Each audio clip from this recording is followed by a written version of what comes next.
As the 1970s drew to a close, the CFT had grown to nearly 150 local unions representing 60,000 educators and school workers. But the decade's progress was instantly transformed by the passage of Prop 13 in 1978. Promoted as a noble attempt to save low-income senior homeowners, Prop 13 instead ultimately rewarded wealthy commercial property owners, shifting the tax responsibilities onto the many homeowners it promised to protect. Sadly, the school battles we have fought ever since have been marked by the challenges forced on public education by Prop 13.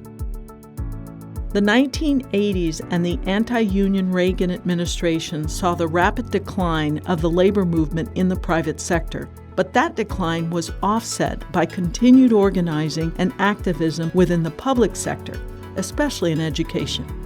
In 1982, CFT founded the Council of Classified Employees, led by Barbara Kleinschmidt, to ensure a distinctive identity and space for advocacy for classified workers. In the coming years, Classified Council organizers brought nearly 24 local unions into CFT. The CFT Community College Council led the efforts to restore state funding in 1983 when Governor Deukmejian cut nearly $250 million from the college system's budget. And later in the decade, CFT helped pass a landmark community college reform package, AB 1725.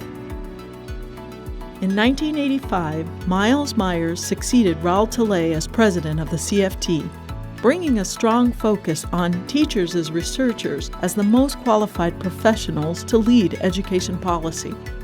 With Myers at the helm, CFT helped pass Prop 98 in 1988, guaranteeing a minimum of funding for California schools. In the 1990s, led by President Mary Bergen, the CFT expanded its support for locals throughout the state and its presence in Sacramento, and increased its role in ballot campaigns. CFT helped stop school vouchers, protected union political activity, and stood with students and communities against Governor Pete Wilson's Proposition 187. CFT also began planting the seeds for later progressive tax work. Governor Pete Wilson won't give us a chance he won't hear the cry of the students. Raising the income tax for the 1.5% of the population of the state of California that make over $100,000 a year, who got a major tax break in 1986 when we conformed to the federal tax laws. No one else got a tax break, but those persons making over $100,000 a year got a tax break from 11%. Their tax bracket dropped from 11% to 9.3%, and I say we start there. Soon after the turn of the century, the first tech boom went bust. State revenues plunged, and once again, deep education cuts were the norm.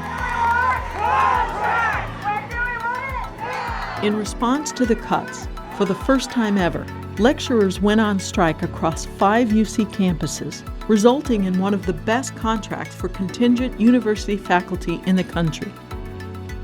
CFT continued to advocate for progressive taxation as a solution to the budget crisis. But the political climate was not yet ripe, and the election of Arnold Schwarzenegger threatened to send the state into reverse. Seeing an opportunity to break the labor movement in California, in 2005, Governor Schwarzenegger introduced 3 anti-worker ballot initiatives, Propositions 74, 75, and 76, which sought to eliminate hard-earned job protections for teachers, silence the political voice of union members, and place all power over the budget into the governor's hands. I love teachers, and we need more teachers, and they should get paid more. But I'm against the unions. But Schwarzenegger met his match when the CFT and other public sector unions, including fellow educators, nurses, and firefighters, waged a successful campaign to defeat him.